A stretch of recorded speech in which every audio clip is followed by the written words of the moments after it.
नमस्कार और हमारी आज की इस खास बातचीत में आपका स्वागत है। आज हम भौतिकी के एक ऐसे विषय के तह तक जा रहे हैं जहां अक्सर थोड़ी गड़बड़ हो जाती है। मेरा मतलब है गति और वेग में। सुनने में ये दोनों शब्द काफी मिलते जुलते लगते हैं और हम आम बोलचाल में शायद इन्हें अदल बदल कर इस्तेमाल भी कर लेते हैं, है ना? हाँ, बिल्कुल। अक्सर लोग कंफ्यूज हो जाते हैं। पर विज्ञान की दुनिया में, खासकर भौतिकी में, इन दोनों के मायने काफी अलग हैं। आज जो हम बात कर रहे हैं ना, वो एक स्रोत पर आधारित है। गति और वेग, दिशा का महत्व, वहां से जानकारी ली है। और हमारा मकसद ये है कि इस बातचीत के आखिर तक हम सरल और रोजमर्रा के उदाहरणों से गति और वेग के इस फर्क को बिल्कुल साफ कर दें। और ये जानना वाकई में काफी रोमांचक है कि भौतिकी का ये छोटा सा लगने वाला अंतर असल में हमारी दुनिया को देखने और समझने के नजरिए में कैसे एक अहम मोड़ ला सकता है। ठीक है, तो फिर शुरू करते हैं इसे समझना। तो सबसे पहले एकदम बुनियादी फर्क, गति, जिसे हम स्पीड कहते हैं, आखिर है क्या? आसान शब्दों में कहें तो गति सिर्फ ये बताती है कि कोई चीज कितनी तेजी से चल रही है, बस। ये एक अदिश राशि है, यानी स्केलर क्वांटिटी। मतलब इसमें सिर्फ परिमाण होता है, यानी सिर्फ मात्रा या मैग्नीट्यूड। दिशा का कोई लेना देना नहीं। जैसे अगर किसी गाड़ी का स्पीडोमीटर दिखा रहा है 60 किलोमीटर प्रति घंटा, तो ये उस गाड़ी की गति है। बस इतनी सी बात। कितनी रफ्तार? आपने बिल्कुल सही कहा। और यहीं से वेग यानी वेलोसिटी की कहानी शुरू होती है। देखिए, वेग सिर्फ ये नहीं बताता कि कोई चीज कितनी तेजी से चल रही है, बल्कि वो ये भी बताता है कि वो किस खास दिशा में जा रही है। ये एक सदिश राशि है, वेक्टर क्वांटिटी। इसमें परिमाण यानी कितनी तेज और दिशा यानी किधर, दोनों शामिल होते हैं। तो उसी गाड़ी वाले उदाहरण को आगे बढ़ाएं तो वेग कुछ ऐसा होगा। वो गाड़ी 60 किलोमीटर प्रति घंटा की रफ्तार से पूर्व दिशा की ओर जा रही है। यहाँ दिलचस्प बात यह है कि जैसे ही हमने ये पूर्व दिशा जोड़ी, हम गति से वेग पर पहुंच गए। यही दिशा का जुड़ना वेग को गति से अलग पहचान देता है। और ये सिर्फ शब्दों का हेरफेर नहीं है, असल में भौतिकी के कई सिद्धांत इसी वेग पर टिके हैं। अच्छा। हाँ, जैसे संवेग या बल की गणना, ये सब वेग पर आधारित होते हैं, सिर्फ गति पर नहीं। अच्छा, तो गति हुई कितनी रफ्तार और वेग हुआ कितनी रफ्तार और किस तरफ, ये समझ आया। लेकिन इसे और पक्का करने के लिए कुछ उदाहरण देखते हैं। हाँ, बिल्कुल। उदाहरणों से बात ज्यादा साफ होती है। चलिए, मान लीजिए एक रेस ट्रैक है, बिल्कुल गोल। उस पर एक रेसिंग कार फुल स्पीड में दौड़ रही है और उसका स्पीडोमीटर मान लीजिए लगातार 150 मील प्रति घंटा पर अटका हुआ है। तो अगर स्पीडोमीटर 150 पर स्थिर है, इसका मतलब कार एक ही रफ्तार से चल रही है ना? मतलब गति स्थिर है। हाँ, आपकी बात सही है कि उसकी रफ्तार यानी गति स्थिर है। स्पीडोमीटर 150 दिखा रहा है, तो तात्क्षणिक गति इंस्टेंटेनियस स्पीड 150 है। लेकिन यहीं पर वेग का पहलू आता है। जरा सोचिए, क्योंकि कार एक गोल ट्रैक पर घूम रही है, उसकी दिशा तो हर पल बदल रही है। हर पल? हाँ, हर पल। कभी वो ट्रैक के पूर्वी हिस्से में होगी, फिर उत्तरी, फिर पश्चिमी, फिर दक्षिणी, लगातार मुड़ रही है। तो भले ही उसकी गति 150 मील प्रति घंटा बनी रहे, दिशा के इस लगातार बदलाव की वजह से उसका वेग लगातार बदल रहा है। अच्छा। उसका तात्क्षणिक वेग, इंस्टेंटेनियस वेलोसिटी, हर क्षण बदल रहा है, क्योंकि दिशा बदल रही है। अगर हम इसे बड़ी तस्वीर से जोड़ें तो ये समझना जरूरी है कि वेग में बदलाव लाने के लिए गति का बदलना जरूरी नहीं है। सिर्फ दिशा का बदल जाना ही वेग को बदलने के लिए काफी है। असल में जब आप तेज रफ्तार से किसी मोड़ पर गाड़ी मोड़ते हैं और आपको बाहर की तरफ एक खिंचाव सा महसूस होता है, हाँ, होता है। वो इसी बदलते हुए वेग का नतीजा है।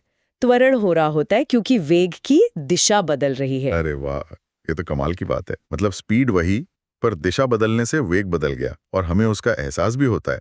ये रेस ट्रैक वाला उदाहरण बढ़िया था। अब देखते हैं कि सीधी लगने वाली यात्राओं में भी दूरी और विस्थापन का फर्क कैसे गति और वेग को अलग करता है। मान लीजिए कोई अपने घर से वो ऑफिस के लिए निकलता है। हाँ। अब यहाँ हमें दो और मिलती जुलती पर अलग चीजों को समझना होगा, दूरी और विस्थापन। हो सकता है घर से ऑफिस जाने का रास्ता सीधा ना हो, घुमावदार हो, कई गलियों से गुजरता हो, है ना? ऑफिस पहुंचने में कुल 2 किलोमीटर चलना पड़ता है। तो ये 2 किलोमीटर हुई तय की गई दूरी। ठीक है। लेकिन अगर हम नक्शे पर घर से ऑफिस तक एक सीधी लकीर खींचें, एकदम सीधी, और मान लें कि इस सीधी लकीर सिर्फ 1 किलोमीटर लंबी है और ठीक पूर्व दिशा की ओर इशारा करती है, तो ये 1 किलोमीटर पूर्व हुआ विस्थापन। बिल्कुल सटीक। विस्थापन यानी शुरुआती और आखिरी बिंदु के बीच की सबसे छोटी सीधी दूरी, और हाँ, दिशा के साथ।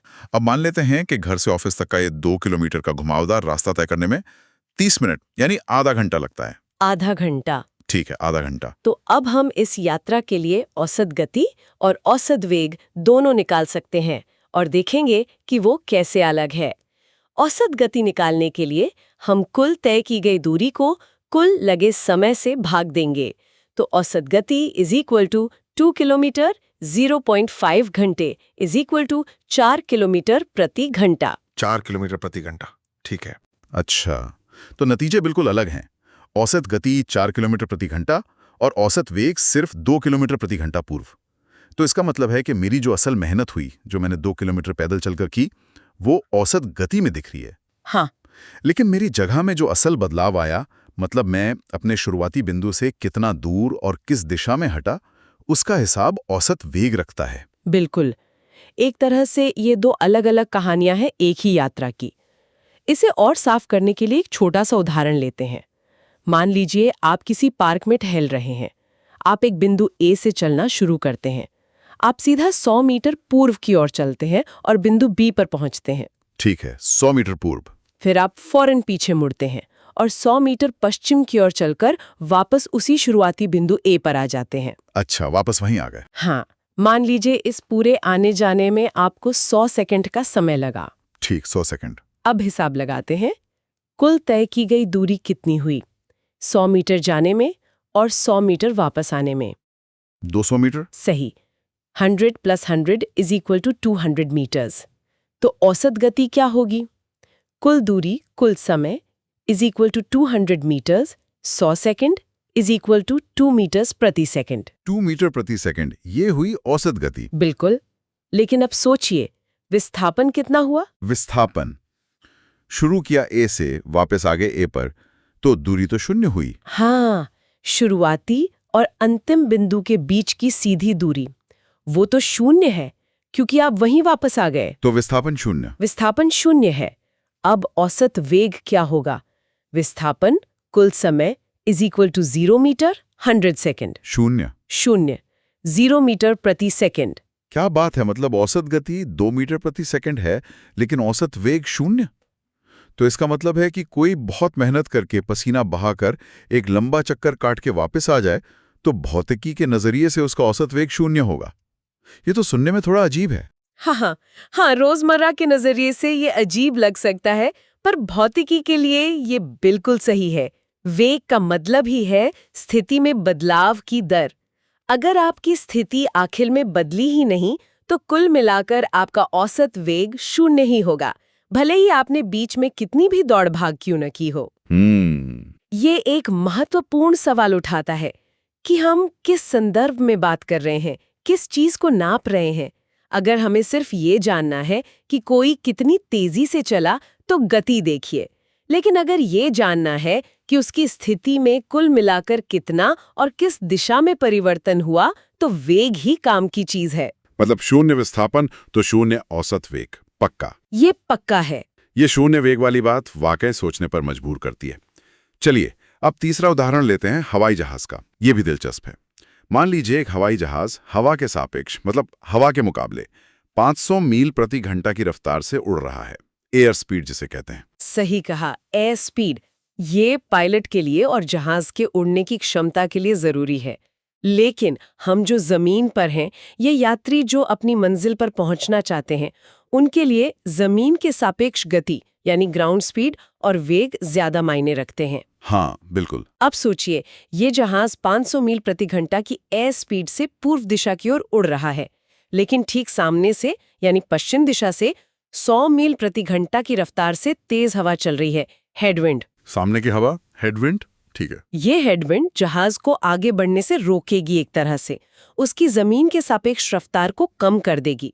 तो जहाज की असल ग्राउंड स्पीड होगी 500 मील प्रति घंटा उसकी अपनी रफ्तार हवा में, 100 मील प्रति घंटा हवा का विरोध बराबर 400 मील प्रति घंटा। अच्छा, कम हो गया। हाँ, और अगर हमें इसका वेग बताना हो तो हम दिशा भी जोड़ेंगे, 400 मील प्रति घंटा पूर्व। इससे साफ पता चलता है कि हवा की गति और दिशा ने जहाज के वास्तविक वेग पर कितना असर डाला। और अगर हवा पीछे से आ रही होती तो टेलविंड? हाँ, अच्छा सवाल है। अगर वही हवा पीछे से आ रही होती, यानी पश्चिम की ओर ही बह रही होती, जहाज की दिशा में, तो उसे टेल विंड कहते हैं। तब जहाज की ग्राउंड स्पीड बढ़ जाती, उसे मदद मिलती। 500 मील प्रति घंटा प्लस 100 मील प्रति घंटा इज इक्वल टू 600 मील प्रति घंटा। 600, काफी तेज। हाँ, और वेग होता 600 मील प्रति घंटा पूर्व। तो आप देख सकते हैं कि हवा किस दिशा में और कितनी तेज चल रही है, ये जहाज के वेग के लिए कितना जरूरी है। हाँ, ये तो बिल्कुल मायने रखता है। फ्लाइट कितनी देर में पहुंचेगी ये तो जमीन के हिसाब से ही तय होता है ना? हवा के हिसाब से नहीं। बिल्कुल। ये उदाहरण हवा के असर को एकदम साफ कर देता है। तो ये तीनों उदाहरण, रेस ट्रैक, पार्क की सैर और हवाई जहाज, गति और वेग के अंतर को समझने में काफी मददगार रहे। तो अब तक हमने जो कुछ भी समझा उसे एक बार संक्षेप में दोहरा लेते हैं ताकि मुख्य बातें पक्की हो जाएं। हाँ, बिल्कुल। एक छोटा सा रिकैप। सबसे बड़ा अंतर क्या है? गति एक अदिश राशि है, इसमें सिर्फ परिमाण होता है, मतलब ये सिर्फ बताती है कितनी तेज। सही। जबकि वेग एक सदिश राशि है, इसमें परिमाण और दिशा दोनों होते हैं, यानी ये बताती है कितनी तेज और किस तरफ। एकदम। एक और अहम बात जो हमने देखी, गति कभी भी नकारात्मक मतलब नेगेटिव नहीं हो सकती। स्पीडोमीटर या तो 0 दिखाएगा या उससे ज्यादा। हाँ, गति दूरी पर आधारित है, जो हमेशा बढ़ती है या शून्य रहती है। लेकिन वेग सकारात्मक पॉजिटिव, नकारात्मक नेगेटिव या शून्य 0 हो सकता है। ये दिशा पर निर्भर करता है। बिल्कुल। अगर हम पूर्व को सकारात्मक माने तो पश्चिम की ओर जाने वाली वस्तु का वेग नकारात्मक होगा, और पार्क वाले उदाहरण में देखा विस्थापन 0 तो वेग भी 0। तो इसका हमारे लिए क्या मतलब है? मतलब सीधा सा है, जब भी दिशा का महत्व हो। हाँ, जब हमें सिर्फ ये नहीं जानना कि कोई चीज कितनी तेज चल रही है, बल्कि ये भी जानना हो कि वो किधर जा रही है और उसकी स्थिति में क्या बदलाव आ रहा है, तब हमें गति से ज्यादा वेग पर ध्यान देना चाहिए। निश्चित रूप से। और उनकी गणना के तरीके भी अलग हैं, ये याद रखना भी जरूरी है। औसत गति की गणना कुल तय की गई दूरी को कुल समय से भाग देकर की जाती है। गति इज इक्वल टू दूरी समय। औसत वेग की गणना विस्थापन को कुल समय से भाग देकर की जाती है। वेग इज इक्वल टू विस्थापन समय। और जैसा कि हमने बार बार जोर दिया, दिशा ही वो चाबी है जो वेग को परिभाषित करती है और उसे गति से अलग बनाती है। दिशा ही कुंजी है। हाँ, विस्थापन में दिशा होती है, इसीलिए वेग में भी दिशा होती है। और जैसा हमने शुरू में कहा था, भौतिकी के कई गहरे सिद्धांत जैसे बल या संवेग, ये सब वेग पर निर्भर करते हैं, सिर्फ गति पर नहीं। अच्छा, दिशा के बिना इन गणनाओं का कोई मतलब नहीं रह जाता। तो ये थी हमारी आज की गहरी बातचीत गति और वेग के फर्क पर। उम्मीद है कि ये चर्चा, खासकर जो उदाहरण हमने देखे, हाँ, रेस ट्रैक, पार्क की सैर, हवाई जहाज, इनसे ये अंतर अब सुनने वालों के लिए बिल्कुल साफ हो गया होगा। ये देखने में भले ही एक जैसे लगें, पर इनके मायने और इस्तेमाल विज्ञान की दुनिया में काफी अलग और महत्वपूर्ण है। और जाते जाते श्रोताओं के लिए सोचने को एक छोटा सा सवाल छोड़ते हैं। हाँ, जरूर। जरा सोचिए, जब हम किसी ऊंची इमारत में लिफ्ट से ऊपर या नीचे जाते हैं तो हमारा वेग कैसे बदलता है? लिफ्ट में जब लिफ्ट चलना शुरू करती है तो वेग 0 से बढ़ता है ना? हाँ। जब वो बीच में एक स्थिर रफ्तार से चलती है, मान लीजिए दूसरे फ्लोर से 10वें फ्लोर तक, तो गति तो स्थिर लगती है, पर क्या वेग भी स्थिर होता है? अगर वो सीधी ऊपर जा रही है तो हाँ, दिशा भी वही, रफ्तार भी वही। हाँ बिल्कुल। अगर वो सीधी रेखा में ऊपर या नीचे जा रही है तो उस दौरान वेग भी स्थिर हो सकता है, परिमाण और दिशा दोनों स्थिर। लेकिन जैसे ही लिफ्ट मंजिल पर पहुंचने के लिए धीमी होना शुरू होती है, तब वेग फिर बदलता है। हाँ, वेग फिर बदलता है, परिमाण कम होता है। और जब वो पूरी तरह रुक जाती है तो वेग फिर से 0 हो जाता है। 0 से शुरू, बीच में स्थिर, शायद फिर 0 पर खत्म। बिल्कुल। तो सोचिए, भले ही बीच के कुछ सेकंड गति स्थिर लगे, वेग में ये सूक्ष्म परिवर्तन, शुरुआत में बढ़ना, बीच में स्थिर रहना और रुकते समय घटना, लगातार हो रहे होते हैं। इन छोटे छोटे वेग परिवर्तनों का यानी त्वरण और मंदन का हमारे लिफ्ट में खड़े होने के अनुभव पर क्या असर पड़ता है? हाँ, वो महसूस होता है ना। क्या कभी महसूस किया है कि ऊपर जाते हुए शुरुआत में थोड़ा भारीपन और नीचे आते हुए शुरुआत में थोड़ा हल्कापन सा लगता है? हाँ हाँ, बिल्कुल होता है। पेट में कुछ अजीब सा लगता है। ये सब बदलते हुए वेग से ही जुड़ा है, त्वरण से। हाँ, ये तो रोज का अनुभव है। लिफ्ट में वो हल्का सा खिंचाव या दबाव शुरू और आखिर में, वो शायद इसी बदलते वेग मतलब त्वरण का नतीजा है। ये वाकई सोचने लिए एक दिलचस्प नुक्ता है कि कैसे भौतिकी के नियम हमारे रोजमर्रा के छोटे छोटे अनुभवों में भी छिपे होते हैं। इसी विचार के साथ आज की बातचीत यहीं समाप्त करते हैं। बिल्कुल। अगली बार फिर मिलेंगे एक और दिलचस्प विषय के साथ।